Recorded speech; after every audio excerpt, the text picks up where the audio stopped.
নমস্কার, গল্পগুচ্ছ বা সোমা চ্যানেলে আপনাদের স্বাগত। আজকে গোপাল ভাঁড়ের আরও একটি হাসির গল্প আপনাদের শোনাব। আজকের গল্প গোপাল ও কবি।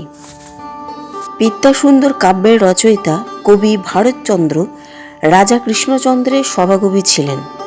আদিরস পরিবেশনের ব্যাপারে তার সমকক্ষ তখনকার দিনে কেউ ছিলেন না। কৃষ্ণচন্দ্র সমুজদার শ্রোতা ছিলেন। কবি রাজাকে বিদ্যাসুন্দর পড়ে শোনাচ্ছিলেন।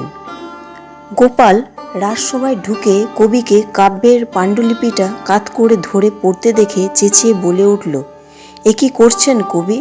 আপনার কাব্য যে রসে টইটুম্বুর, কাত করবেন না দাদা, রস গড়িয়ে পড়বে, সোজা করে ধরুন। গোপালের কথা শুনে রাজসভাস্থ সকলেই হো হো করে হেসে উঠলেন। কৃষ্ণচন্দ্র এরূপ সুন্দর কথা শুনে সঙ্গে সঙ্গে গোপালকে মনের মতন পুরস্কৃত করলেন।